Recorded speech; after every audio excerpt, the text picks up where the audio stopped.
a commencé au fond d'une impasse, un peu comme au fond d'une nasse, mais fille de joie, fille de classe. Non, ici rien ne passe. Alors comment se faire la belle? Comment choper la balle, chausser sa paire d'échasses et suivre la trace? Le percolateur monte son triporteur et le voilà parti. Circuit court, la nuit, le jour. Écoutez donc la rumeur. Musique des rives lointaines, des capricornes en tropique, senteurs grillées des herbes de juin et des grains de peau de femmes d'Abyssinie. Abou Hassan al-Chadli, le soufi des montagnes, a conservé le secret, mais le percolateur veillait. Il a capturé les parfums des mélanges, les rosés perlés des caféiers. La trace du percolateur, à suivre pour découvrir la planète d'une autre face, plonger jusqu'à boire la tasse, rencontrer, écouter, partager, apprendre une autre beauté du monde. Soyons épiques, au gré des vents et des grains, des sillons et des galettes à musique, sur la trace du percolateur, Pierre-Marie Camper, Philippe Kern, premier épisode.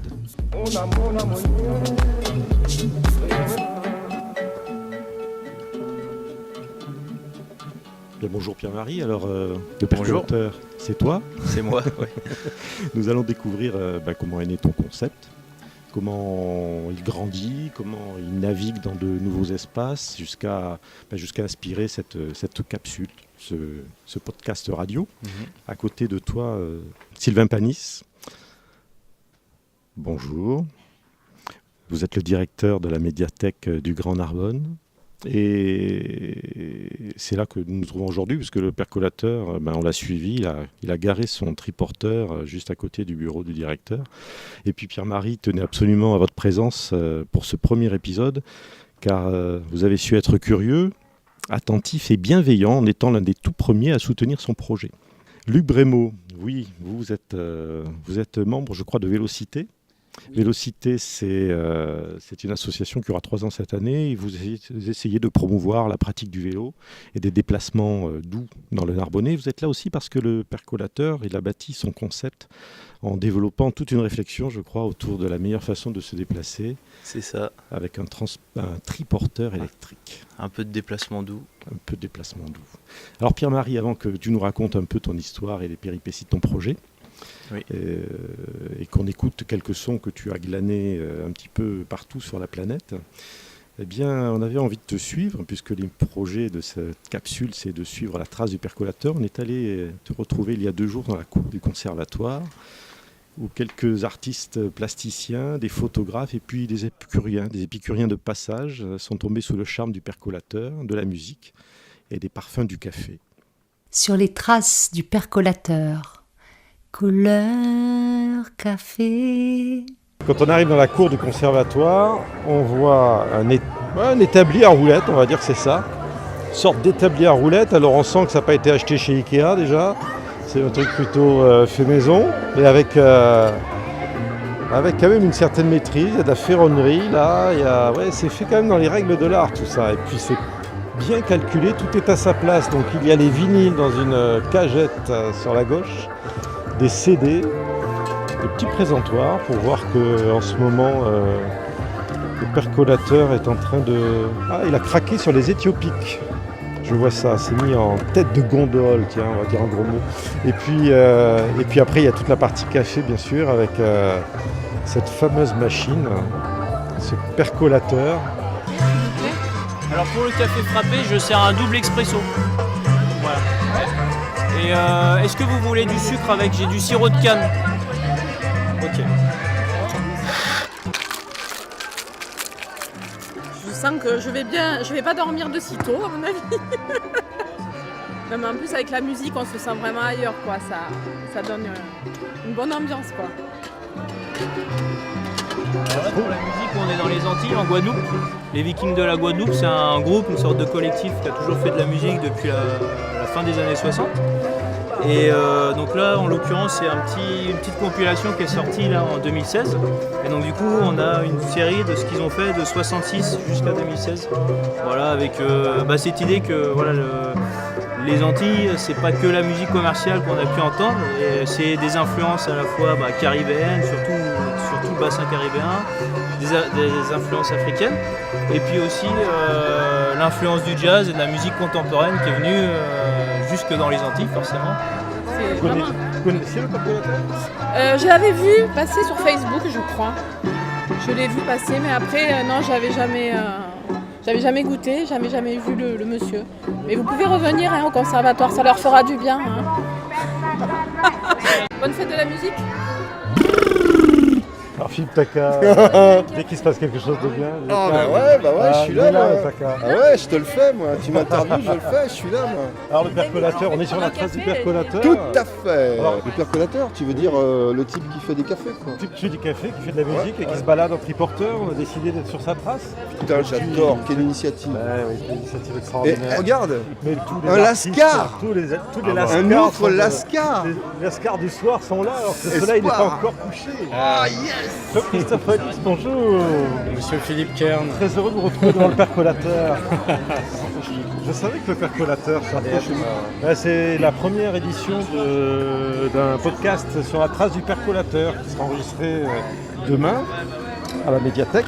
Et on avait envie de suivre cet individu bizarre. Ce son, j'adore ce son du percolateur, moi, je me régale avec ça. Café, musique, et je vois que tout le monde vient petit à petit autour de lui. C'est vrai que c'est extraordinaire. C'est extraordinaire. Une autre façon de profiter de ce petit instant café. Il nous fait bien voyager et puis on rencontre des gens très sympas. On n'a pas de frontières, on n'a pas de format, on n'a pas d'impératif. Comment va le percolateur? Ça va. Je me fais les bras. Pour tout dire, il faut décrire la situation quand même. Aujourd'hui, il fait très très chaud. C'est ça. Et donc le café est frappé. Le percolateur s'installe dans des lieux un peu particuliers. Tout à fait, c'est ce En qu'il fait. fonction des moments, et puis donc on va parler musique, on va parler café, puis on va parler un peu des gens intéressants ou pas. Qu'on Il y a des rencontre gens dans les qui lieux sont intéressants. plutôt positifs. Ah ouais, Voilà. super. Alors vous êtes positif. Ah, mais j'essaye, Ah oui, je vois que vous êtes devant le percolateur. donc on est positif. C'est le percolateur. Ça donne le sourire et puis je pense que c'est quelque chose qui va relancer l'industrie du vinyle. Et ça on en a besoin de nos jours. C'est un meilleur son quand même. Et puis on trouve des chansons qui sont pas en grand commerce, quoi. Il fouille et puis il nous fait partager. Et le partage, c'est ce qu'il faut de nos jours. Autrement, on va avoir du mal à survivre, je pense. D'abord, il y a eu l'odeur, d'abord. Il y a eu l'odeur et j'y retourne parce que j'ai presque envie de dire que l'odeur c'est une chose et le goût en est une autre, mais les deux sont tout aussi surprenants et c'est délicieux. C'est super bon. Vous avez déjà parlé du café comme ça? C'est très possible. Quand j'aime quelque chose, je parle. Je le dis en tous les cas. Comment vous pourriez le décrire, ce que vous voyez là? Alors, ce que j'aime, c'est que alors là, pour le coup, j'ai l'impression d'être en voyage. D'accord? C'est-à-dire que j'ai l'impression qu'il est venu avec sa planète à lui. D'accord? C'est chez lui. Voilà. Alors bon, j'espère qu'il ne dort pas là-dedans, mais parce que ça serait quand même un peu petit, mais j'adore. Bon, j'aime l'idée, quoi. J'aime l'idée parce qu'elle est conviviale, elle est rassurante par rapport à ce qu'on vit. Moi, ça me fait du bien. Sur les traces du percolateur. Pierre-Marie, Oui, le, Philippe. le percolateur concrètement, explique-nous. C'est un triporteur, une platine, des vinyles, de la musique et bien sûr du café. C'est ça, c'est l'idée d'allier en fait deux cultures, la culture de la musique sous sa forme indépendante et celle du café sous sa forme café de spécialité, celui dont on connaît l'origine, de la production jusqu'à la fin de la chaîne, c'est-à-dire la torréfaction et enfin la dernière personne qui va servir le café, la personne qu'on appelle le barista entre guillemets, et qui va aussi sublimer jusque dans la tasse l'origine, la typicité du café. Alors ça, c'est l'idée du café servi comme ça dans la rue de façon ambulante. Ça existe dans plusieurs continents, Bah oui.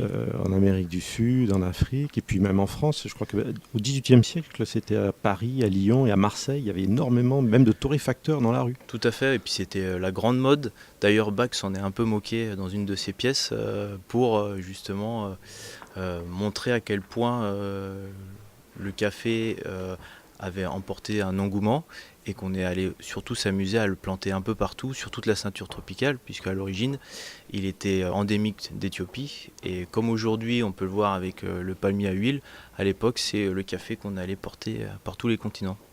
Alors le café, finalement, on dit aussi qu'il prend son identité par la personne qui va le torréfier, qui va le mélanger.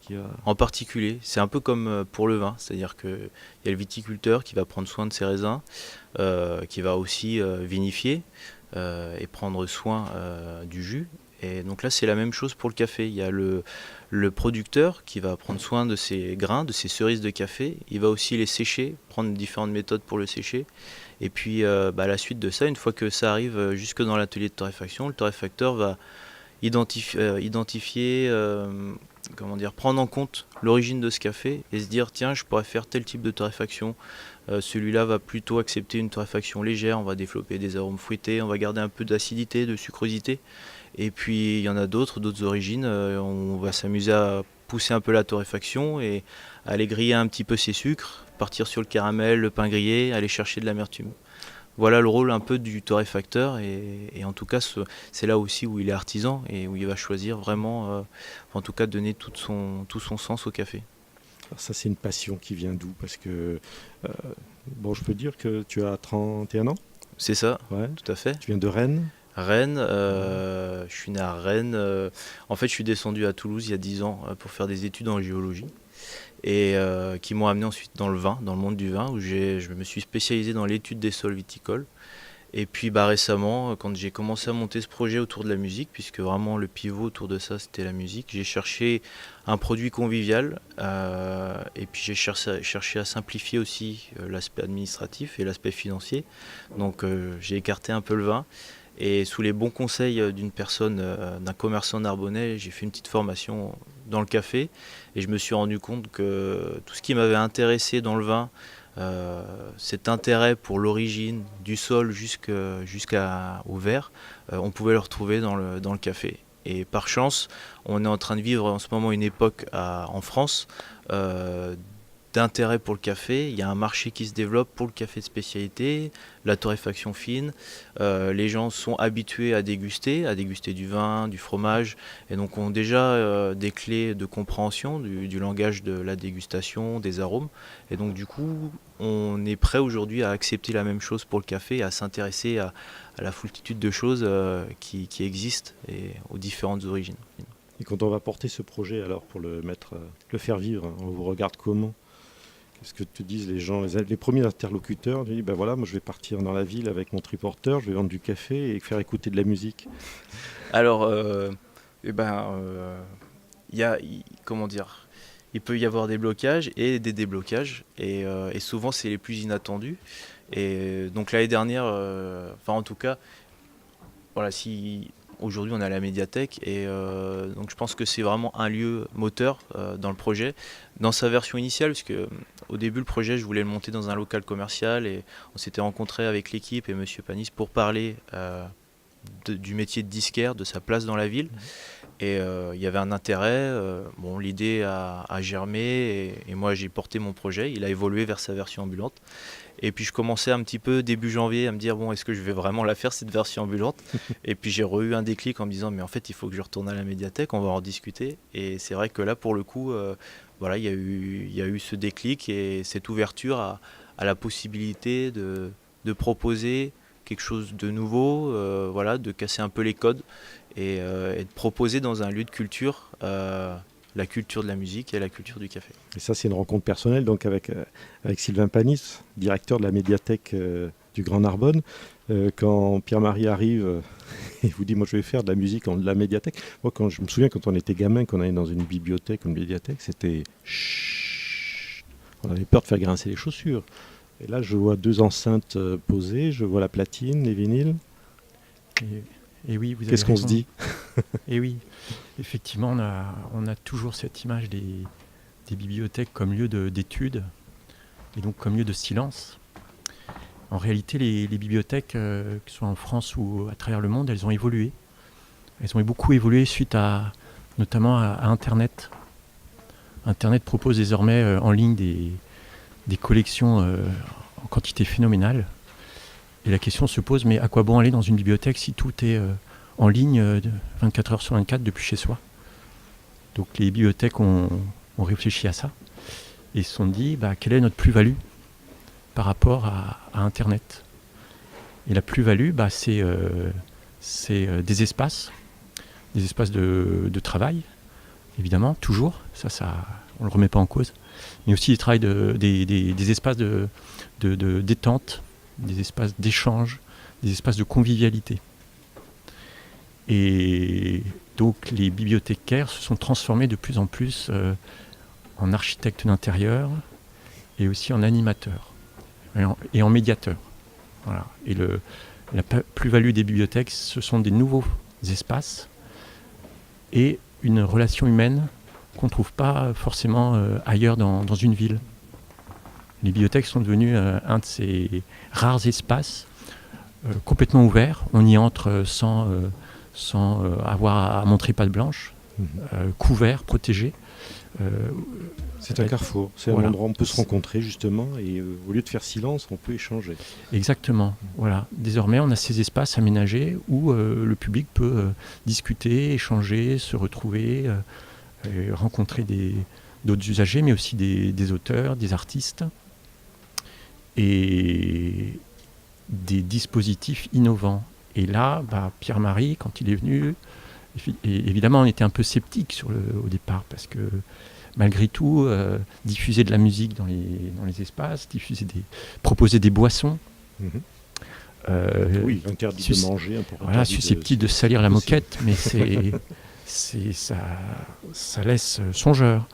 Il nous a convaincus. Il nous a convaincus par la nature du dispositif, qui est très mobile, qui s'insère bien dans les espaces de la médiathèque, et par aussi une intelligence pour comprendre la nature et les contraintes du lieu et des publics. Voilà, on a fait une expérimentation, ça a fonctionné, et du coup on fait perdurer l'action au moins tous les mois, tous les mois, 3 semaines tous les mois, et c'est devenu un rendez-vous. C'est ce que vous disiez, il est attendu maintenant. On attend le percolateur de la médiathèque. Le percolateur est attendu par le public et même par le personnel qui apprécie beaucoup sa venue. Il instaure une atmosphère à travers des musiques choisies par rapport à la nature du lieu. On est plus sur de la musique...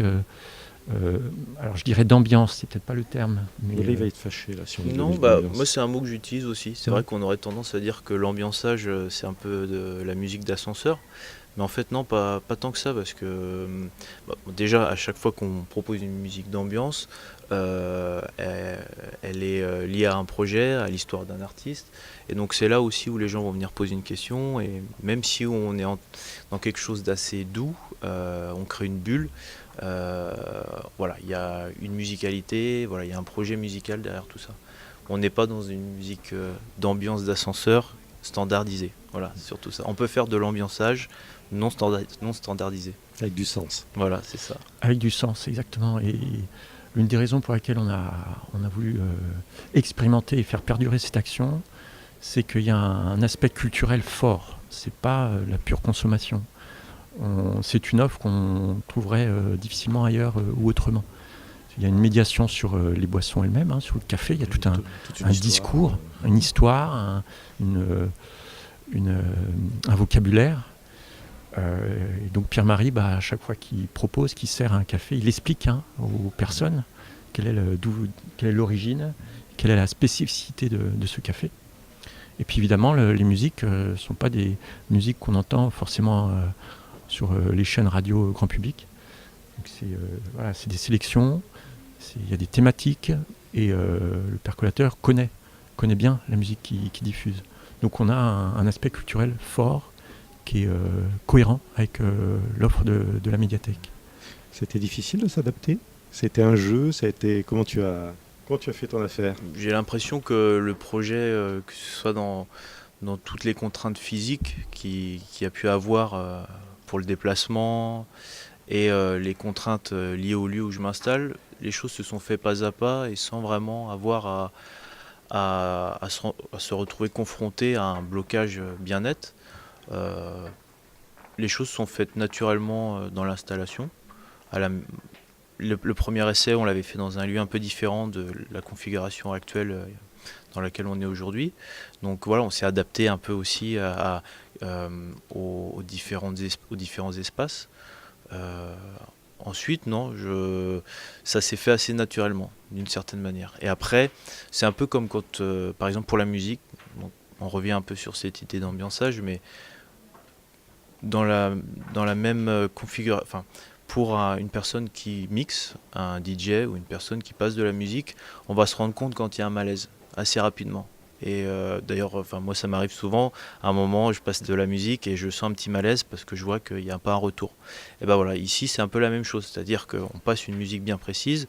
Si on va commencer à mettre de la musique électronique, pas forcément très douce, on va se ressentir un malaise aussi, quoi, voilà. Le lieu réagit, les gens réagissent. Tout à fait. Alors je parle de musique électronique, mais ça marche aussi avec de la musique du monde qui peut des fois être un peu trop exotique et qui crée une sorte de petit flottement. Bon, on va passer à la piste suivante ou on va passer à un autre type de musique. Voilà. Alors, on va parler de la façon dont tu choisis les cafés, dont tu choisis la musique. Et on va justement écouter un premier extrait parce que dans cette capsule radiophonique, pour utiliser un vocabulaire peut-être suranné, tu es le programmateur. C'est toi qui vas nous faire découvrir un petit peu ce que tu glanes. C'est ça, bon, tu me proposes d'être le programmateur et je l'accepte volontiers. Le contrat est signé, on y va. Ok, donc alors pour commencer, je vais vous présenter un artiste qui s'appelle Chango Spasiuk, qui est un Argentin de la région littorale qu'on appelle, et de la province de Misiones. Misiones, c'est la province argentine qui est passée dans le film Misiones, avec les jésuites, et sur toute cette histoire des Indiens Guarani, des missions que les jésuites avaient mis en place, de ces petites cellules qu'ils avaient mis en place pour faire vivre, donc sous une forme occidentalisée, mais avec un respect aussi de la culture originelle. Voilà, c'est cette province-là. Et donc le chamamé, c'est une musique qui est née surtout un peu plus tard, par la fusion en fait de la musique, des musiques des pays de l'Est, des polkas. Les immigrés sont arrivés avec leurs grands accordéons chromatiques. Et puis ils sont allés se confronter avec ce qui était resté de cette culture guarani, et puis de la culture aussi musique baroque, musique guarani, qui avait créé déjà des fusions à cette époque-là. Donc Chango Spasiuk, c'est un des papes du chamamé. Il y en a un autre qui s'appelle Raúl Barbosa, qui est passé il n'y a pas si longtemps que ça à Bizané avec la Tempora du Grand Narbonne. Et Chango Spasiuk, lui, est un peu plus jeune et donc propose... Donc, le morceau s'appelle Tarefero de mis pagos, et donc c'est une chanson qui parle des personnes qui collectent le maté. Le maté, c'est la boisson de convivialité en Argentine. Donc il y a le café qui en est une dans le monde, et le maté aussi est aussi important. Voilà, donc je vous laisse apprécier.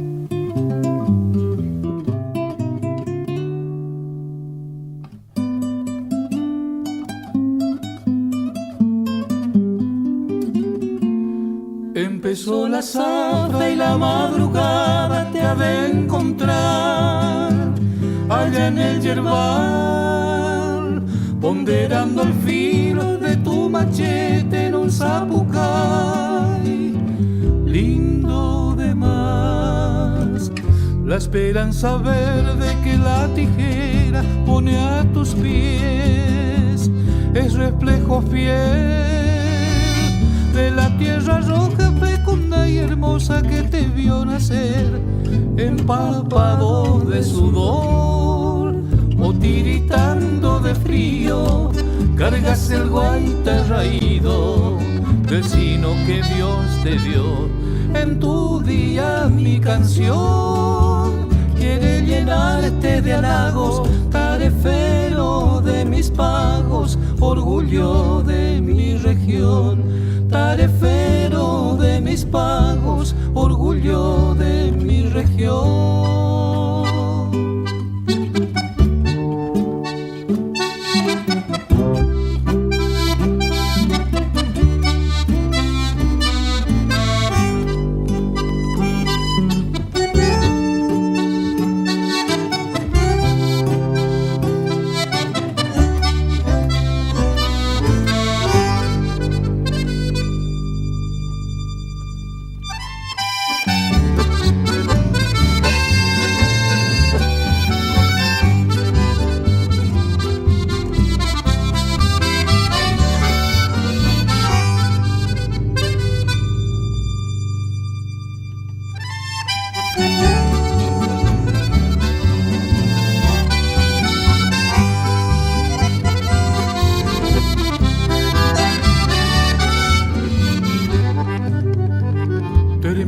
la zafra nada ha cambiado, seguís igual, con tu cara ya revido y cocido hasta la carpida de un mandiocal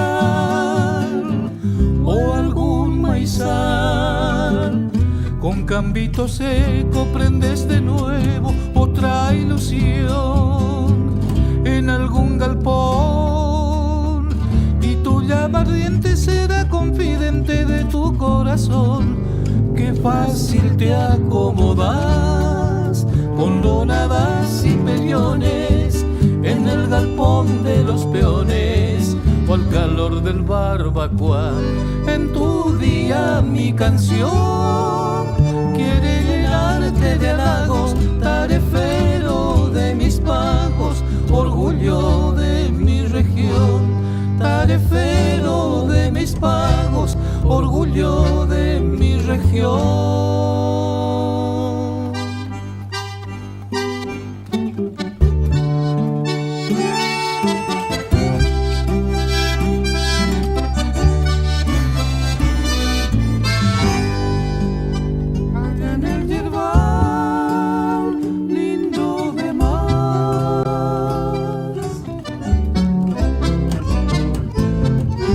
Sur les traces du percolateur, Pierre-Marie Camper et Philippe Kern. Tu places ton projet par rapport au triporteur qui se balade partout. Tu n'es pas là que pour vendre du café et faire écouter de la musique. Il y a la dimension rencontre, la dimension dynamisation sociale. C'est ça. Le lieu de la médiathèque où on se trouve aujourd'hui, c'est un lieu emblématique de ça. Ça te tenait à cœur dans ce projet. Tout à fait. L'idée, c'est que on vit dans des villes aujourd'hui qui peuvent être plus ou moins désertées, en tout cas dans des centres-villes avec une vacance commerciale qui est assez importante. C'est pour ça que le projet, initialement, c'était l'idée de s'installer dans un local. Et puis finalement, la réalité économique fait que il faut créer autre chose, trouver une idée, réinventer en fait le commerce. Et donc c'est à partir de là que l'idée d'être ambulant permet de venir un peu compléter l'offre qui est déjà en place. Je me suis dit, quitte à ouvrir un autre commerce, un nouveau commerce, autant aller avec d'autres commerçants, leur proposer, créer de l'événementiel dans leur lieu pour dynamiser aussi un peu des lieux qui sont déjà en place, plutôt que d'être chacun dans son petit local. Autant, moi finalement c'est pas possible pour moi d'avoir mon local, autant aller là où il y a déjà quelque chose. Donc c'est pour ça que le projet s'est d'abord monté aussi avec un petit chapelet de commerçants. Donc une boutique de créateurs de prêt-à-porter, un salon de coiffure, une boutique qui fait de la fripe et des bars à jus. Voilà, ça vient en complément de ce lieu de la médiathèque, qui n'est pas un commerce du coup, qui est un autre type de lieu. Voilà. Ce qui veut dire que on ne te retrouve pas complètement dans la rue, comme on peut trouver au Brésil les carrinhos des cafés qui se baladent. C'est ça. L'espace public, l'espace de rue, c'est pas encore fait, c'est difficile encore de... Tout à fait, c'est pas évident, il y a une législation. Alors, on peut toujours passer entre les mailles du filet, puisque du coup, dès qu'il y a une autonomie électrique par exemple, il y a des possibilités de s'installer, d'occuper l'espace public. À Toulouse, c'est le cas. Il y a des personnes qui arrivent à s'installer et à ne pas avoir à demander d'autorisation. Moi, c'est pas forcément mon souhait. Le souhait, c'est quand même de me brancher, d'avoir moins de logistique. Et puis, l'espace public est assez aseptisé de quelque manière. Ce qui vient contrecarrer ça, en effet, c'est les commerces ambulants. Il y a d'autres projets qu'on peut voir sur le territoire ou même ailleurs. C'est réinventer la ville et la rendre un peu plus végétale. Il se trouve que c'est pas encore une évidence dans beaucoup de lieux. Donc moi, la façon dont je passe entre les mailles du filet, c'est d'occuper des espaces privés, qui soient en interne, donc dans des bâtiments, ou que ce soit des cours. Voilà. Donc c'est comme ça que je peux m'installer et proposer mon activité, en partenariat toujours avec des acteurs. Alors, tout ça, ça passe, j'imagine, à permanence par une rencontre interpersonnelle. Dans votre parcours, vous êtes philosophe de formation. Oui. Le problème de la justification des propositions dans un contexte de finitude cognitive, sa résolution et ses conséquences, les conséquences de son arrivée, vous êtes basé là-dessus pour y réfléchir Il y a des principes philosophiques qui sous-tendent l'activité de la médiathèque. Effectivement, notre mission, c'est de contribuer à la liberté intellectuelle des personnes. Voilà. Comme l'école, comme les médias publics, etc. On participe de ce système de libération intellectuelle, d'émancipation intellectuelle des personnes. Ça suppose de proposer, dans les meilleures conditions, le plus facilement possible, différentes formes d'expression, différents auteurs, différents artistes et différentes idées. Et le percolateur joue ce rôle. C'est une autre forme d'offre culturelle. C'est une forme innovante d'offre culturelle. Et on participe, en l'accueillant dans nos murs, à décloisonner les esprits. C'est-à-dire que les gens arrivent, ne s'attendent pas forcément à rencontrer ce type de dispositif, ce type d'offre. C'est une découverte. Et c'est ce qu'on recherche dans la médiathèque. C'est-à-dire faire en sorte que les personnes sortent des sentiers battus, sortent de leur routine culturelle ou intellectuelle pour découvrir des nouvelles choses. Ça veut dire que quelque part on va désacraliser des lieux que l'on a un peu bâtis comme des temples culturels et qui à ce moment-là excluent une partie de la population. Le percolateur, on peut imaginer qu'il pourrait investir d'autres lieux de ce type qui auraient besoin de s'ouvrir, de casser les codes un petit peu et d'amener d'autres publics. C'est peut-être une solution. Oui, je pense qu'il contribue à décomplexifier l'accès à la culture. Ça pourrait être intéressant d'avoir le percolateur dans les musées, même à proximité des archives qu'on connaît mal, et qui ont une offre culturelle intéressante aussi. Donc, du théâtre aussi. Je crois que c'est déjà en cours. Oui, tout à fait. Partenariat au théâtre et puis aussi au conservatoire.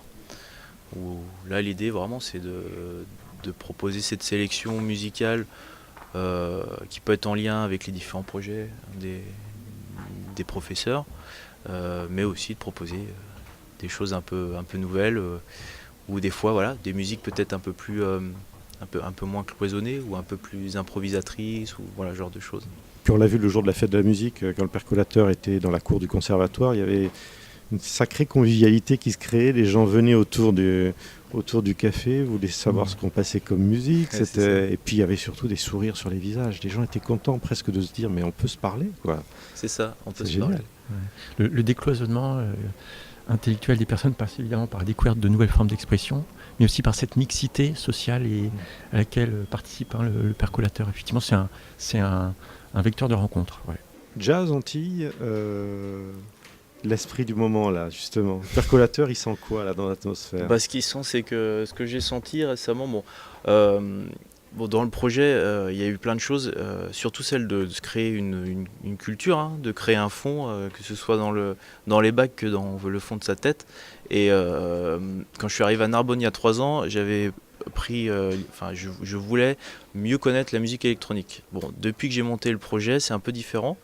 J'ai pris le parti d'aller creuser un peu le jazz et de lire plein de choses autour du jazz.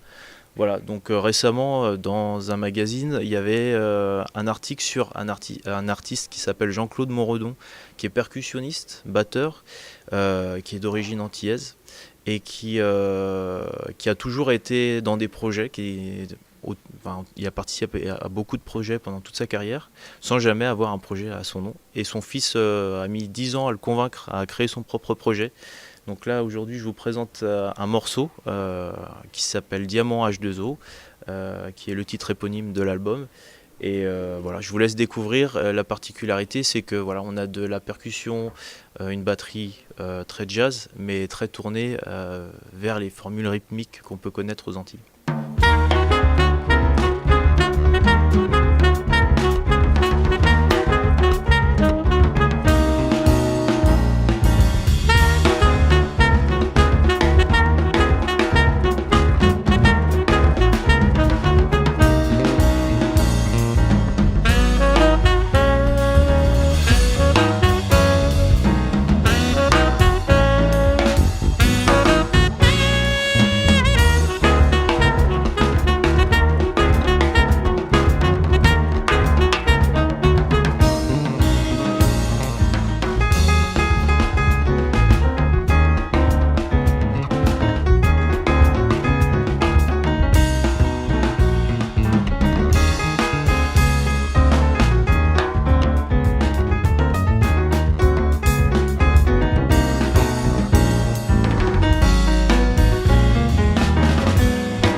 sur les traces du percolateur.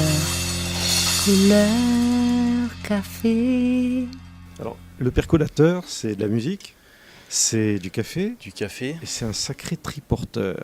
c'est ça. Triporteur. Un vélo triporteur à assistance électrique. Assistance électrique. Et là, je vois à côté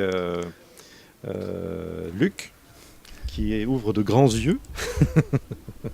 Luc Brémaud, qui fait partie de l'association Vélocité. Je crois que ça fait 3 ans qu'existe l'association sur Narbonne. Oui.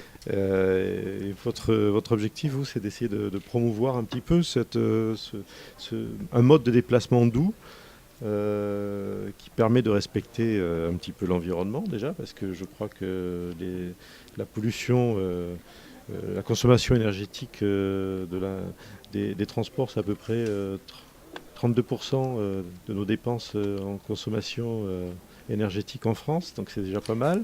C'est près de 60% de la pollution. Et Je vous fais confiance sur les Ouais, chiffres, j'espère parce bien. que Ouais, là, attendez. je n'ai pas révisé avant de venir, je suis désolé. Et donc l'idée, c'est d'essayer d'inciter les gens à prendre leur vélo. Mais en fait, il y a un tas de choses qui se posent dans une ville comme Narbonne, en particulier, et dans le département en général. C'est dans une ville comme Narbonne, bon, tout simplement, venez autour de la médiathèque entre 16h et 18h. C'est ça. Et essayer de voir le nombre de personnes par voiture, essayer de comprendre quel sens a cette ronde au ralenti autour de la médiathèque et de la Bourse du Travail. Je me dis qu'assez bêtement, j'allais dire assez simplement, on met une personne sur 2 qui a sa voiture à ce moment-là sur un vélo, sur un autre mode de déplacement qui lui conviendra, s'il ne veut pas le vélo, mais quelque chose de plus léger et de plus étroit. Le problème y est résolu. Et ça coûte pas beaucoup d'argent public en fait de résoudre ce problème comme ça. Ouais, mais ça coûte autre chose. Ça coûte à chacun une transformation de ses habitudes, de sa mentalité, de sa culture de déplacement. On en est où des mentalités là-dessus? Est-ce que ça vous sentez un frémissement? Est-ce que vous avez l'impression que quelque part on commence à prendre conscience que Voilà, on peut faire autrement? On va parler d'une question, j'allais dire politique et aussi de psychosocial. Moi, je crois pas que les transformations elles se fassent en convainquant les gens un par un. Elles se passent en ce moment, on voit sur Narbonne, enfin ça fait 11 ans que j'habite Narbonne, je vois de plus en plus de gens à vélo. Et je me dis à un moment donné, il y a des effets bascules. C'est-à-dire qu'à un moment donné, ça peut être juste parce qu'on trouve ça cool, parce qu'à un moment, il y a plein de gens autour de nous qui commencent à prendre le vélo. Eh bien, oui, mais moi aussi je vais le faire. Il y a des effets bascules. Là où nous, on revendique des choses qui pourraient être très utiles, c'est d'un côté réfléchir au parcours de toutes les personnes qui ne sont pas en voiture, parce que les principaux investissements dans les infrastructures routières sont faits pour les voitures et pas pour les autres personnes qui en ont besoin. C'est-à-dire comment on circule à pied, comment on circule avec une poussette, avec un fauteuil roulant, en skateboard, à vélo, voilà. Donc comment ça se passe? Parce qu'on voit que le peu de pistes cyclables qu'il y a à Narbonne ne sont pas interconnectées entre elles, parfois ne sont pas faites de façon cohérente. C'est-à-dire que sur certaines, il est plus dangereux de rouler dessus que de rouler sur la route, donc c'est pas logique. Mais ça, c'est quelque chose qui n'est pas complètement propre à Narbonne. Il y a beaucoup de villes justement qui n'ont pas fait peut-être de mutation ou qui ont du mal, parce que comment on fait pour bouger? Il y a une voie ferrée qui traverse la ville, il y a comment on transforme des habitudes qui ont des dizaines d'années? Déjà, rendre l'hypercentre en zone à 20 km/h, zone de rencontre, où les piétons et les personnes à vélo ou à tout mode de transport dit doux, donc moins ou non polluant, seraient prioritaires sur tout l'espace de l'hypercentre, ça c'est pas très compliqué. Et en termes de signalétique, ça serait plus simple, parce qu'il suffirait d'avoir un panneau à chaque entrée du centre médiéval, et c'est fait, et avec l'accord pour les vélos d'aller à contresens dans les sens remonter uniques. les sens interdits. Eh oui. Le vélo est rebelle, Essentiel, il veut prendre les sens interdits. Mais c'est essentiel. C'est essentiel. Moi j'aime bien. Hein. Les feux rouges, on fait quoi? Mais pourquoi dans les grandes villes, les gens prennent les transports en commun? Parce que ça leur gagne du temps. C'est une des premières raisons. Et après, ils y trouvent d'autres avantages, c'est sûr, des gains économiques aussi.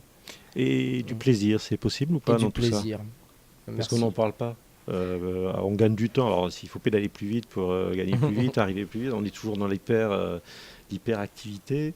Est-ce que tout simplement faire du vélo, c'est une façon de se déplacer, une façon d'aller retrouver son lieu de travail en ayant notre rapport au temps, en réfléchissant autrement à ce qu'on va faire dans sa journée? Ça transforme beaucoup de choses. Est-ce que cette dimension-là, vous y mettez aussi l'accent? On y met l'accent parce que, j'allais dire presque, ça vient avec en fait. C'est avec le projet, parce que un des moyens de faire connaître nos revendications et d'être visible dans la ville, c'est d'organiser des vélorussions. C'est un terme qui vient des années 60, des premières personnes qui ont milité pour le vélo en ville, pour le vélo comme mode de déplacement moins polluant, plus agréable, ainsi de suite. Et dans ces vélorussions, comme on assure un minimum d'encadrement et de surveillance, on retrouve des personnes qui viennent et qui disent « Ouais, d'habitude, j'ai peur, les voitures, mais là, comme vous bloquez les rues sur le passage, ça va mieux. Et là, il y a du plaisir qui revient, le plaisir d'être dehors, le plaisir de respirer, d'utiliser son corps. Et de partager. Et de partager en plus, ouais, tout à fait. Et là, on retrouve l'idée du percolateur, d'être toujours au carrefour et toujours être... à un moment, il faut que ça partage, il faut que ça matche entre les gens. C'est ça. C'était pas possible de se retrouver dans une boutique, tu l'as dit tout à l'heure, il fallait être dehors, il fallait... Et l'idée du déplacement, du triporteur, c'est devenu aussi très vite évident pour toi. Je sais même plus comment c'est arrivé en place. En discutant ici et là, on parlait de projets ambulants, j'ai regardé ce qui pouvait être possible. J'avais trouvé un local, un garage où m'installer. Donc j'ai pris les mesures et j'ai vu que c'était possible de m'installer en centre-ville, au fond d'une impasse, avec un triporteur et de pouvoir gérer, de gérer une logistique et un déplacement aussi simplifié. Alors assistance électrique, parce que malgré tout je transporte des choses assez lourdes, mais il y a aussi cette dimension de s'insérer dans la circulation. Et c'est vrai que si j'avais pas une assistance électrique à chaque fois que je démarre pour m'insérer dans la circulation folle des voitures, je pense que j'aurais des coups de klaxon un peu plus souvent. Il y aurait du grain de café sur la chaussée. C'est ça. Mais en fait, c'est arrivé avec des échanges. Je suis allé voir des cafés ambulants à Toulouse et puis j'ai discuté avec une personne qui m'avait déjà parlé de plein de choses, de l'entrepreneuriat et puis du vélo, puisqu'il gérait une boutique de vélo à Bordeaux. Et quand je suis retourné le voir en août l'année dernière, il m'a donné des petites idées, il a semé des petites graines d'idées qui ont ensuite abouti à la version du chariot actuellement et du vélo triporteur.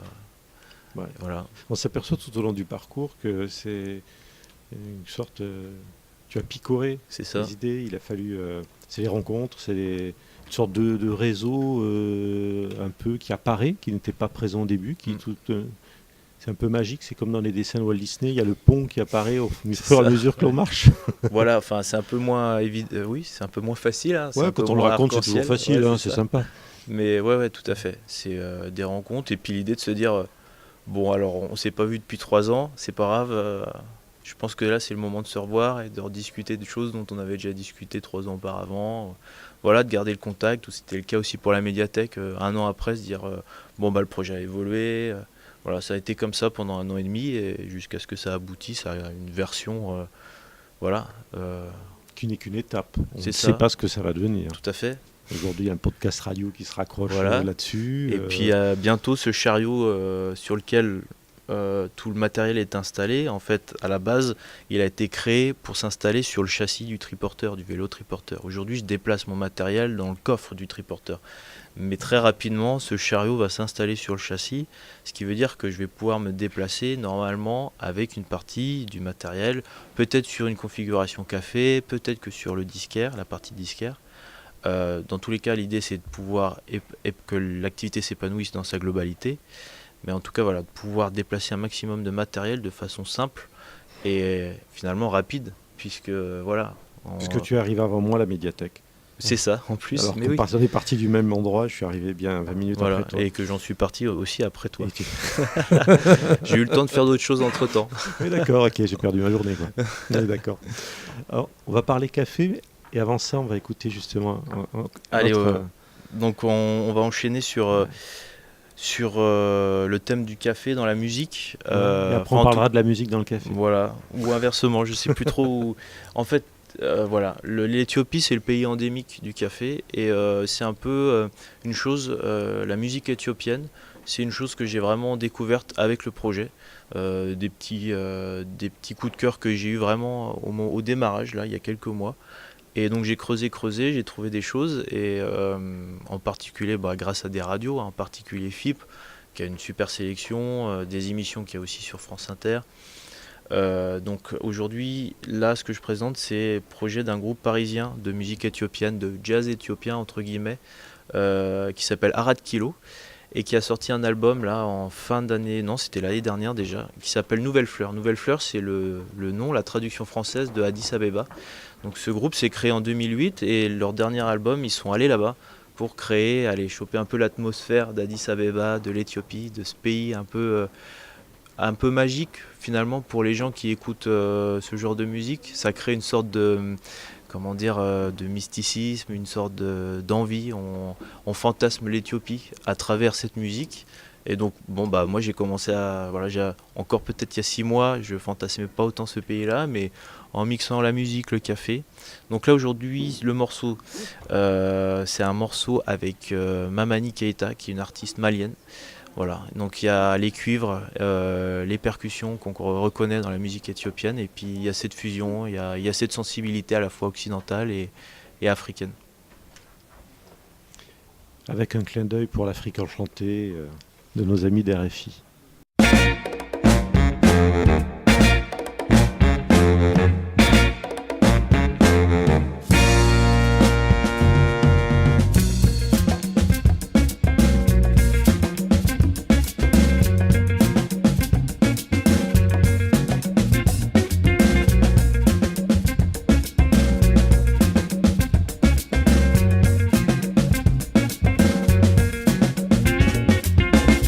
Madala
Sur les traces du percolateur, que j'aime ta couleur café.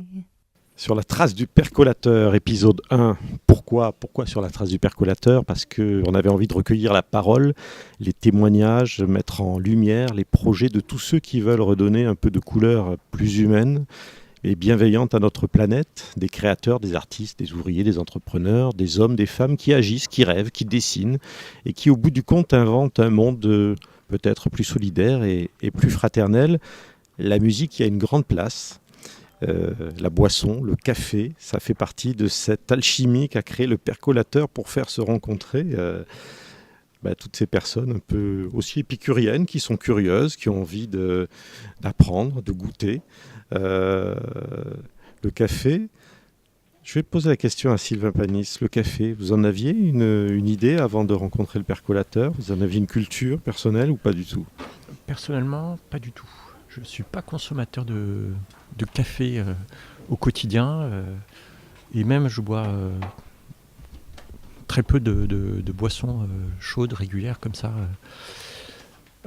Mais j'apprécie le café et sans connaître le café, sans être connaisseur du café, sans avoir l'habitude de consommer du café, on sent quand même, on voit la différence entre ce qu'on a sur le percolateur et le café qu'on trouve ailleurs. C'est pas la même chose, quoi. Ça a une saveur, une richesse, un goût et un arrière-goût, un arrière-arrière-goût. Il y a une profondeur de goût qui est assez extraordinaire. On dit qu'il y a 960 arômes différents dans un café. À peu près, il y en a qui disent 800, il y en a qui disent 960. Je veux bien qu'on essaie de les compter, peut-être pas tout de suite. C'est une baie magique, ce café. C'est quelque chose qui a fait rêver les hommes et les femmes sur toute cette ceinture un peu tropicale. Parce qu'on a l'impression que le café, c'est une grande production. Il y a le marché du café, on entend des crises autour du café. Mais ce ne sont pas majoritairement de grandes exploitations. Ce sont souvent de petites exploitations qui vivent de cette culture. C'est souvent organisé autour de coopératives, donc, qui vont venir collecter les différentes productions pour produire ensuite, mettre en place les méthodes de séchage et puis ensuite créer la matière finale pour ensuite la mettre sur le marché. Donc il y a quand même 99% du marché qui est indexé par le cours de la bourse, le cours du café. Et puis il y a un petit pourcent qui concerne ce qu'on appelle le café de spécialité, qui est un café au même titre que les grands crus ou pour le vin. Le prix est indexé par la qualité intrinsèque du café. Donc c'est des cafés qu'on va retrouver aujourd'hui de plus en plus chez les torréfacteurs. Après, ça n'empêche que même du café de qualité se retrouve sur le marché global, puisque c'est quand même 99% du marché.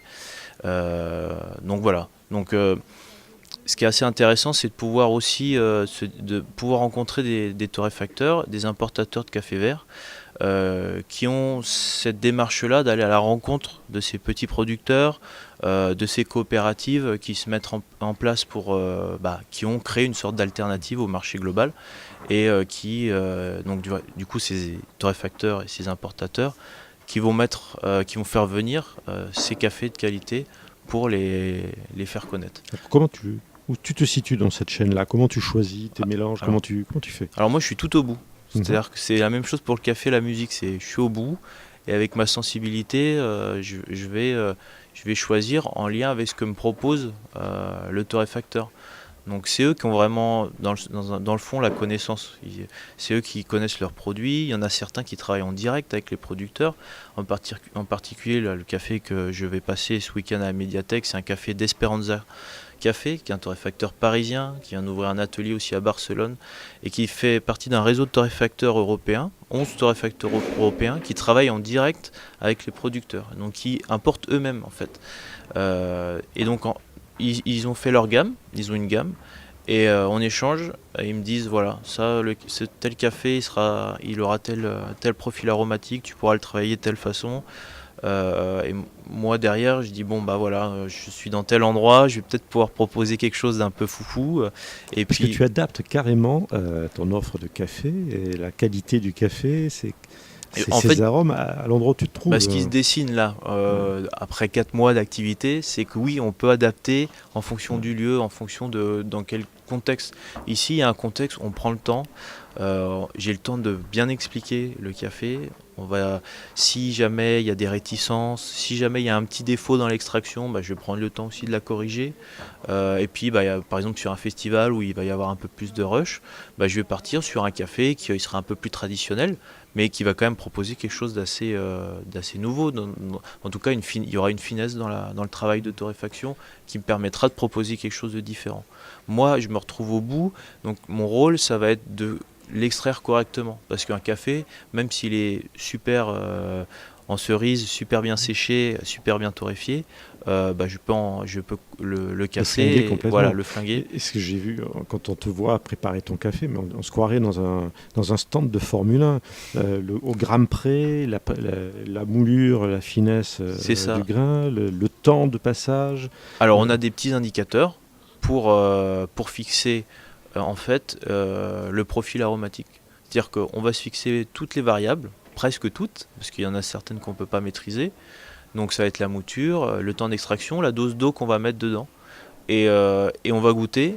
Et si ce qu'on goûte est bien, on se dit ok, je vais garder ce réglage-là et je vais pouvoir servir le café correctement et pouvoir proposer toujours la même chose. Et puis si on voit qu'il y a un petit défaut, trop d'acidité, un peu trop d'amertume, c'est à ce moment-là que je vais pouvoir réajuster en fait l'extraction et en fait c'est des indicateurs. En fait, j'échange pas forcément sur ça avec les gens. Des fois, les gens me posent des questions pourquoi je pèse et patati patata, mais en fait, il faut surtout pas rendre la chose.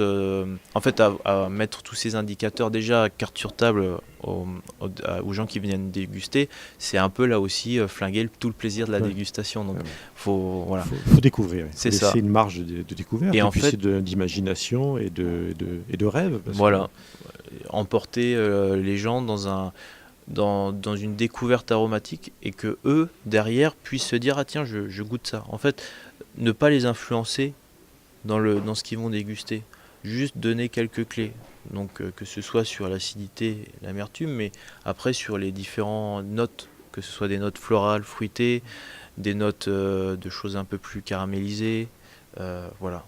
Et tout ça va influer sur le voyage intérieur que l'on va faire quand on va prendre ce breuvage. C'est ça. Et puis derrière, on va parler de la musique. Et on va voyager un petit peu. C'est ça.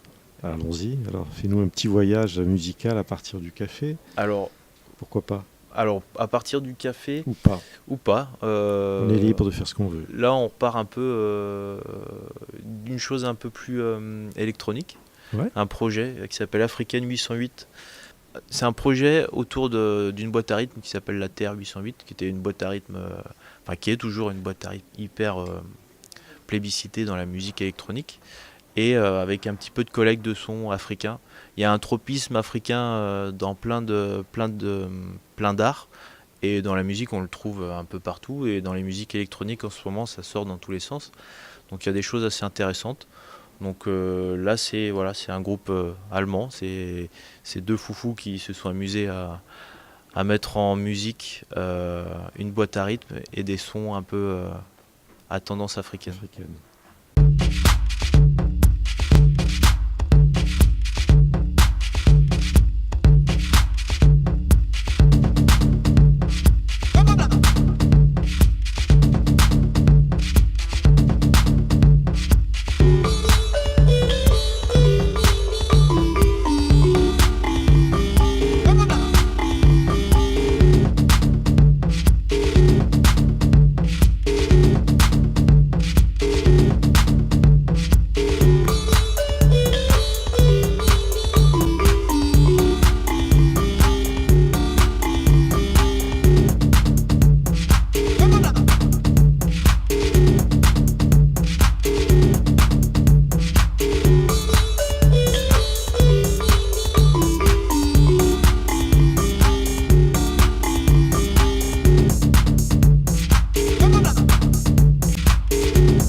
Sur les traces du percolateur, Pierre-Marie Camper, Philippe Kern. Alors la musique qui fait partie intégrante du percolateur. Sylvain Panis, la musique, oui, c'est quelque chose que vous écoutez beaucoup? Ah oui, oui, ça fait partie de... Que fait un directeur de médiathèque avec toutes les ressources qu'il a dans sa boutique là? Il y a des DVD, il y a des BD, des CD, des films. On a les 4 sens et maintenant les 5 sens là avec le percolateur. On a donc de la lecture, on a de la musique, on a de la vidéo, on a également des livres tactiles pour les tout petits et pour les personnes malvoyantes. On a une offre qu'on appelle encyclopédique, c'est-à-dire qu'on essaye de couvrir toutes les thématiques et tous les pays et le maximum de langues. On privilégie la langue française, mais on essaye aussi de mettre à disposition des livres en langue étrangère. C'est un véritable univers. Oui, c'est c'est aussi un un univers voyage. qui tend autant que possible à au moins, alors non pas l'exhaustivité, mais à un échantillon de tout ce qui peut se faire en matière culturelle à travers le monde. Alors en termes de musique, on a un secteur musique qui est important avec un espace dédié. On propose des CD, des concerts, des opéras filmés ou mis en scène. Sur tous les genres, vraiment tous les genres. On a du classique, on a de la pop, on a du rap, on a de la musique électronique et de l'ancien, du moderne, du tout récent. On a du local, du national, de l'international. Et toutes ces collections, elles vivent, c'est-à-dire qu'elles tournent. On a au fil des ans, on ne propose pas toujours la même chose. Nos espaces sont restreints, donc on est obligé d'éliminer pour laisser la place aux nouveautés. Un peu comme un organisme vivant qui renouvelle ses cellules. Donc on fonctionne de la même manière. Et voilà, c'est un organisme vivant. La collection en bibliothèque, c'est un organisme vivant qui essaye de se rajeunir en permanence. Et donc là, si les gens font preuve de curiosité, si les personnes qui viennent font preuve de curiosité, ils peuvent vraiment finalement éduquer leur oreille, éduquer leur goût à différentes musiques. Pierre-Marie, toi, cet éclectisme musical, il plonge ses racines dans l'enfance. Il y a toujours eu de la musique à la maison. C'est ça. En fait, il y a toujours eu de la musique, surtout baroque, et des musiques anciennes dans le lecteur CD de mon père, en fait, qui était... Tu es très jeune, parce que tu avais un lecteur CD à l'époque. C'est ça. C'était pas une cassette, quoi. Non, les vinyles, en fait, même si j'en avais vu passer, les vinyles, je les ai retrouvés récemment qu'il y a 10 ans, et en particulier des vinyles de Jacques Bertin, qui est un poète, écrivain, journaliste engagé. Mais tout ça pour dire que voilà, il y avait des CD de musique baroque à la maison en masse qui arrivaient tous les jours dans la boîte aux lettres. Parce que voilà, mon père était critique, il était journaliste déjà, et puis critique de musique ancienne pour son loisir et son plaisir. C'est une activité qui a commencé au milieu des années 80 et qu'il a continué jusqu'au milieu des années 2000. Voilà. Et donc, en fait, le projet, en tout cas l'activité de disquaire, des fois, ça a un peu pris racine là-dedans. Et j'en profite surtout pour créer vraiment ma culture dans cette musique-là, puisque j'ai toujours eu dans les oreilles. J'ai des petits albums clés, mais sans vraiment être spécialisé et sans avoir de grands points de repère. Donc aujourd'hui aussi, j'en profite pour ça, pour reprendre un peu ce que j'ai laissé couler. Donc voilà, ce que j'ai dans mes oreilles, c'est des formules, en tout cas des phrases musicales de cette époque-là. Et quand j'écoute, voilà, j'y suis très habitué, mais pour autant, c'est pas ma spécialité, quoi. Alors, est-ce que vraiment tu as une spécialité finalement? Parce que si on s'amuse à regarder dans tes vinyles, il y a pas mal de styles différents quand même dans ton catalogue. Oui. J'ai eu de la chanson française, il y a de l'électro, il y a de l'ethnique. C'est ça, mais le projet a vraiment pris racine au début et dans la musique électronique. Parce que quand je suis arrivé à Narbonne il y a 3 ans, j'ai un peu pris racine ici, à la médiathèque. J'ai fouillé, regardé tout ce que je pouvais toper, j'ai écouté des choses que j'avais jamais écoutées. Je me suis forcé à écouter des choses qui n'étaient pas forcément plaisantes à mes oreilles aussi, quoi. Et donc en fait, voilà, initialement, c'est ça. J'avais vraiment envie d'être spécialisé en musique électronique. Et aujourd'hui, je prends un grand plaisir à passer des sons électroniques quand je mixe dans des bars qui sont pas forcément non plus toujours très plaisants, mais qui ont un grand rôle cathartique à mes oreilles et que je partage à ceux qui veulent bien l'écouter aussi, quoi. Vous êtes au moins deux, quoi. C'est ça. Et puis voilà, bah, forcément, après, il faut s'élargir et c'est là où je découvre encore plein de choses et où il y a l'éclectisme qui se met en place petit à petit. Et puis il y a aussi une méthode. Tu travailles avec des indépendants, c'est ça? C'est ça. Et Bah, puis tu fais à la fois de façon un peu locale et puis à l'autre bout du monde. Il n'y a aucune frontière maintenant avec les réseaux sociaux, il n'y a aucun C'est souci ça. pour ça. Et récemment, tu as pu récupérer, je crois, des albums qui venaient des Antilles. Alors bah, celui qu'on a écouté, Ouais. donc de la Martinique, hein, Ouais. en fait, à la base, c'est un album qui a été créé, et c'est une création qui a été créée en métropole, mais voilà, qui est quand même ancré en Martinique avec la culture musicale de cette zone-là. Donc en fait, via les réseaux sociaux et même Arad Kilo, c'est des artistes en fait qui sont au même étage que nous dans le monde des réseaux sociaux, c'est-à-dire que on va partager leur musique et ils vont échanger avec nous et on dit ah tiens c'est sympa, si tu veux on peut te passer des copies. Donc voilà, donc c'est comme ça que ça se passe, on s'appelle au téléphone. Voilà, souvent les nouveaux projets comme ça sont pas forcément dans la distribution traditionnelle, même s'il existe une distribution indépendante, moins traditionnelle. Donc ça permet voilà, de temps en temps de pouvoir aussi faire des petits écarts et de se permettre de faire venir des choses qu'on va pas trouver dans la distribution traditionnelle. Et après, la distribution indépendante est assez riche. On a la chance d'avoir plusieurs distribs indépendantes, La Baleine, l'autre distribution en France, et qui publient des choses très très larges, variées, et qui ont une richesse, comment dire, enfin en tout cas, il y a une finesse dans ce qui est proposé. Après, libre à moi de choisir ou de ne pas choisir, et voilà, ça se passe comme ça. Le percolateur fait son choix. C'est ça, il faut choisir. Bah, en fait, c'est l'idée du percolateur. En fait, pourquoi le percolateur? C'est pas juste l'idée d'une machine qui percole et qui fait du café. C'est l'idée qu'on filtre le café. Il faut le passer par une filtration ou par une infusion pour en tirer le meilleur de lui-même. L'idée d'un disquaire, c'est pas forcément de filtrer la musique dans le grand flou qu'il y a aujourd'hui de l'édition musicale, mais de filtrer une sélection, de proposer un petit bout de ce qui existe et pour le proposer à l'écoute et à la vente. C'est ça en fait ce que ça veut dire le percolateur. Tu distribues, on peut acheter ce qu'on écoute, si on peut te les commander sur ton site, on peut les acheter sur les différents stands où tu... Bah là, quand je me déplace maintenant à entre 150 et 200 références en vinyle et CD. On va pas forcément retrouver ce qu'il y a en vinyle en CD et inversement. Et voilà, l'idée c'est de diffuser, créer une émotion pour ensuite donner peut-être envie, ah tiens ça c'est intéressant.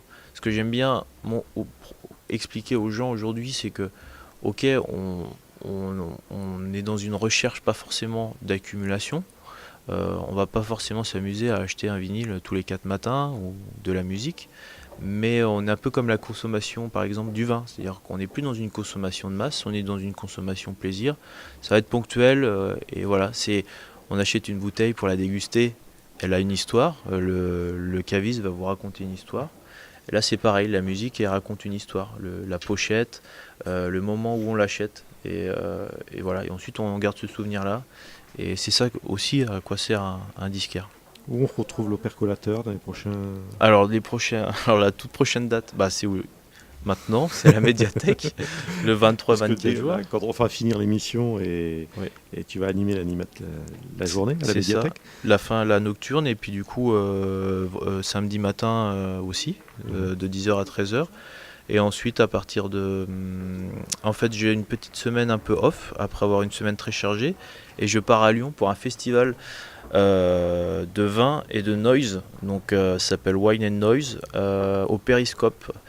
C'est un ami agronome qui organise ce festival, et donc moi j'arrive avec mon café bio et puis mes bacs à vinyle, donc il y aura ma petite sélection normale et puis on se fait plaisir en amenant des trucs un peu borderline qui font... Voilà, c'est ça. Et puis bah, après il y a une belle semaine qui s'annonce, et en particulier en point d'orgue avec un partenaire au Saint-Jean-Hiver pour une session musicale et caféinée. Donc c'est-à-dire que je vais proposer à la fois mes bacs à CD et vinyle, et on va extraire du café aussi au Saint-Jean-Nevers. C'est là où c'est assez chouette, c'est que on arrive aussi à créer des partenariats chez des gens aussi qui passent du café, mais qui se disent mais oui, mais créons un événement, ça va être ponctuel, pourquoi pas passer du café, même si nous aussi on en passe. Et voilà. On est dans l'esprit collaboratif. Voilà. On est dans le 21e siècle avec le percolateur. Finalement. Voilà, et un triporteur du futur. Tout à fait. On oublie l'idée de concurrence innée dès qu'on crée une activité commerciale. C'est partenariat, quels que soient les échanges. De toute façon, on retrouve tout ça il y a le Facebook, il y a le site, il y a tout. Sur la page, voilà, le site internet et la page Facebook. D'accord. Avant d'écouter un dernier morceau, Sylvain Panis, je suis sûr que vous aimez des choses que l'on n'attend pas de vous. Vous êtes bien informé. Je ne sais pas, je me dis qu'au milieu de toute cette culture qui vous environne, qui enfermés dans des livres, à un moment où vous devez avoir l'esprit qui vagabonde et l'idée de trace, l'idée de... Oui, non, mais non, je suis très, très, très éclectique dans les lectures. Alors, c'est de la littérature. Ça va de... Je lis et relis Julien Gracq et je lis et relis Conan de Howard.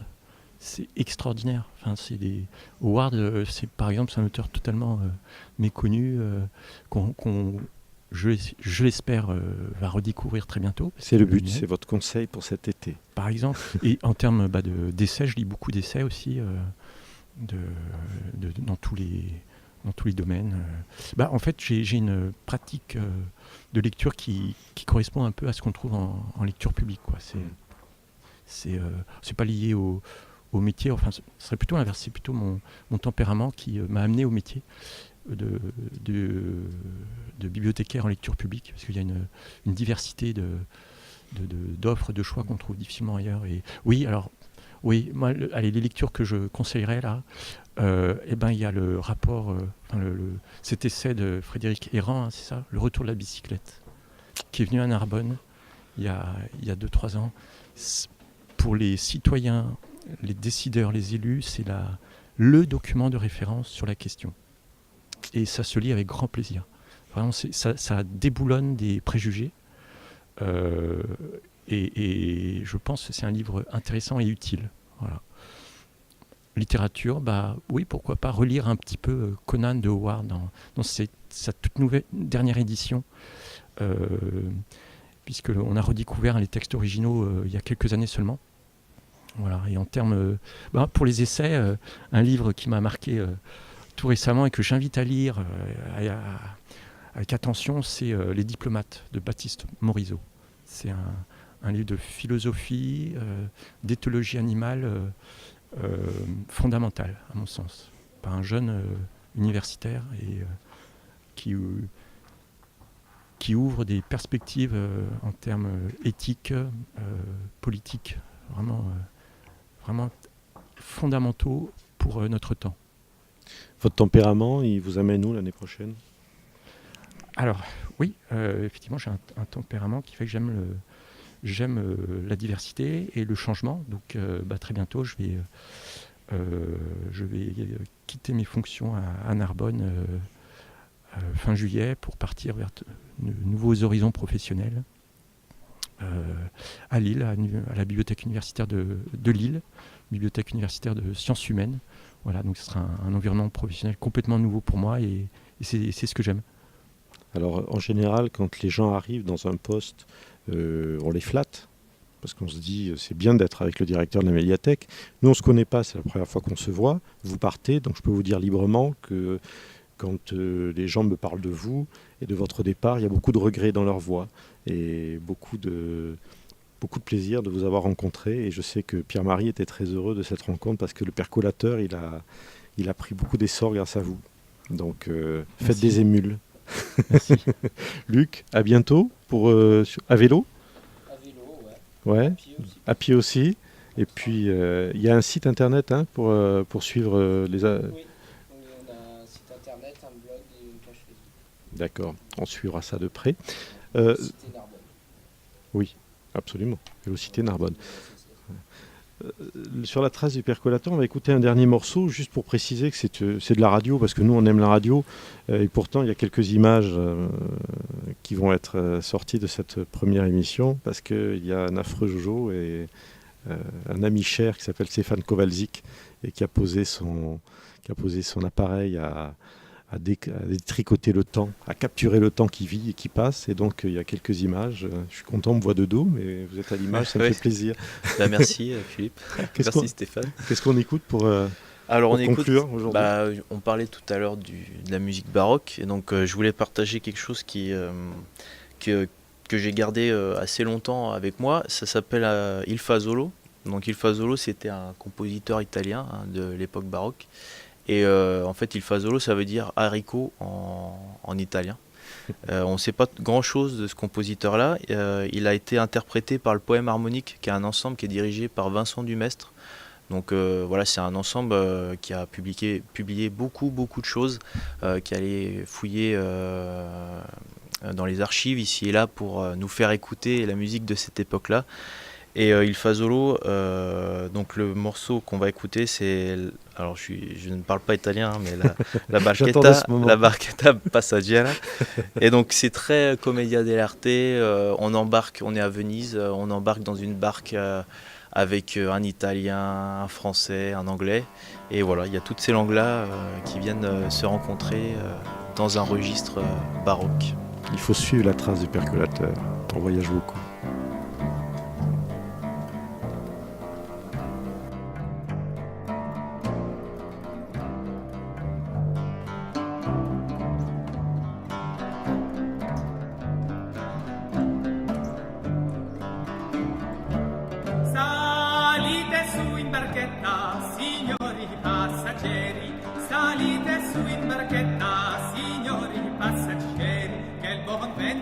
Aspetta, già finita l'altro ieri, che il buon vento ci aspetta, già finita l'altro ieri.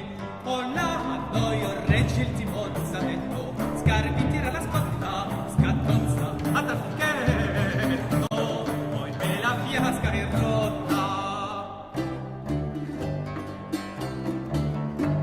Poi sopra saltate, draghi il bontonno assai, poi sopra saltate, il bocciolo assai, deve portare salata, secca col formai, deve portare salata, secca col formai. Con la noi, reggi di Monsaletto, Scarpi tira la scotta, scatozza, alla traghiere, poi beve la fiasca è rotta.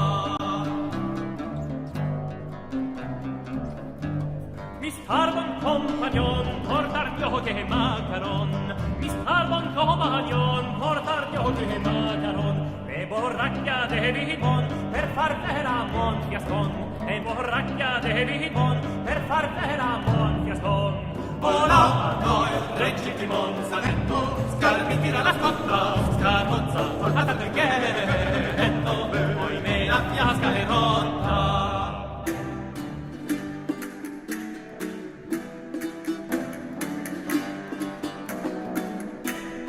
Stippame stupignato, de pietarmi la broccoli, stippame, stippame stupignato, de pietarmi la broccoli, sarrada lo gatto, stiappa di questi broccoli, sarrada lo gatto, stiappa di questi broccoli, sarrada lo gatto, schiappa di questi broccoli, sarrada schiappa di questi broccoli. Olla a noi, reggi di Monsaletto, Scarpi tira la scotta, scatozza, alla traghiere, poi beve la fiasca è rotta. Ci porto 2 frittate, d'un nuovo fresco e bello, ci porto 2 frittate, d'un nuovo fresco e bello, e di carne 3 onciate, la salsa il pescitello, e di carne 3 onciate, la salsa il pescitello. Ora a noi regge di Monsaletto, Scarpi tira la scotta, scatozza, la cantichiere, metto, e la fiasca è rotta.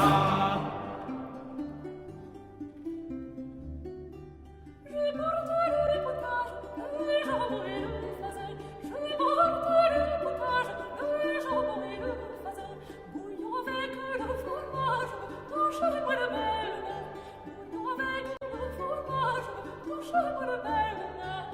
Ora a noi regge di Monza detto, scarpi di la scotta, scatozza, alzati in che, poi me la fiasca è rotta.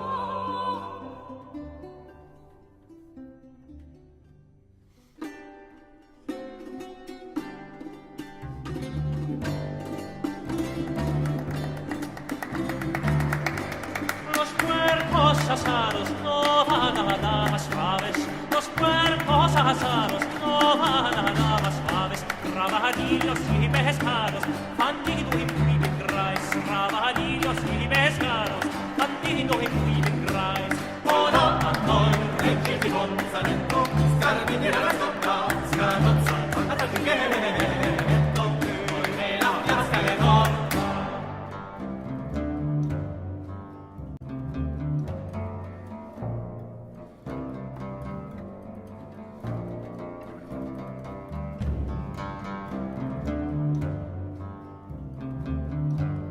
Se non ci pesci sarei un amore di buon vin.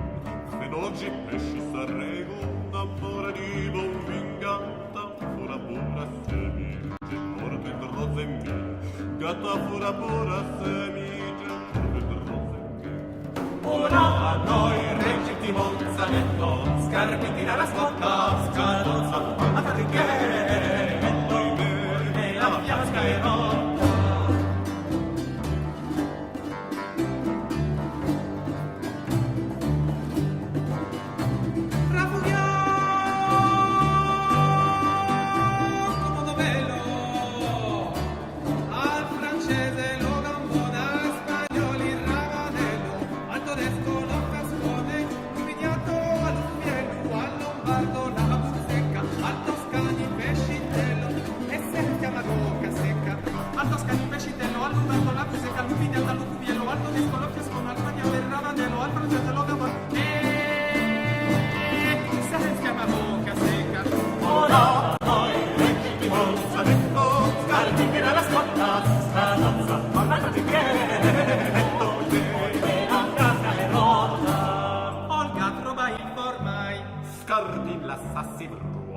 Zanetti non busticai. La cavezza. Mi me basta lo fiascon. Chiammi Marazzoni, chiammi Marazzoni, oi me poca assistenza, oi me poca assistenza. Ora, a noi finiamo la canzone, ora con marinari, fino a fine di pari, e giocare.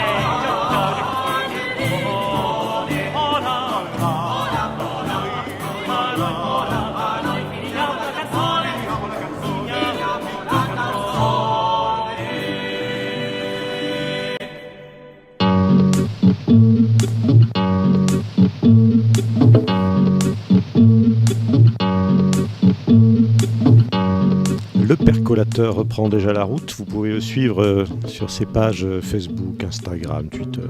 Percolateur est partout. Il est dans des lieux insolites, il est dans des boutiques, il est dans des lieux culturels, il est dans des festivals, suivez-le cet été. Et puis quant à nous, nous continuerons à suivre sa trace pour y découvrir les pépites d'humanité qu'il éveille dans son sillage. Un prochain épisode bientôt. Nous parlerons peut-être cinéma des occasions, poésie, café-théâtre, accès à la citoyenneté, on verra bien, peut-être. Ni Dieu ni maître, c'est au gré des vents et des grains. Et puis, comme l'écrivait Dostoïevski, il faut que tout homme puisse aller quelque part. Bon vent, restez en éveil et fraternel.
Alukenu ngolo fwa Namu bingi kiasi Mwene wando kala benyaba Eme ngondo yanye Mona mona mwenye Yaweza Mona mona mwenye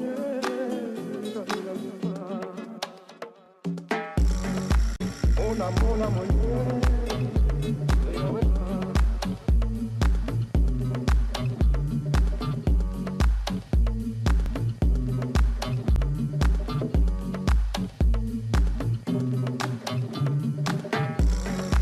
Yaweza Mona mwenye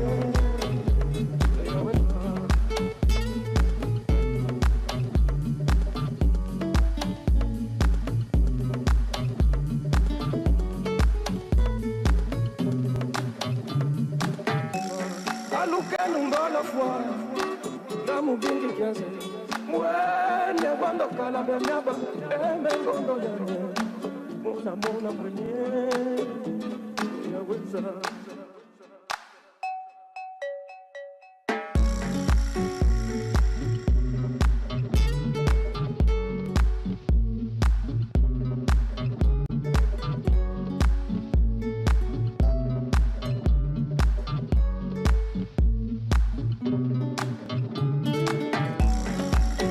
Mona mwenye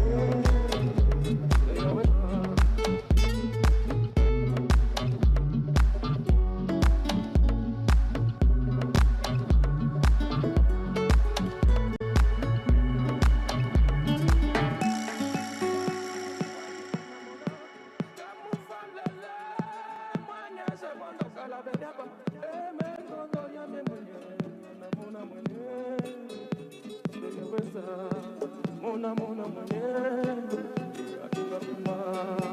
Mona mona mwenye Yaweza Mona mona mwenye Alunga kumba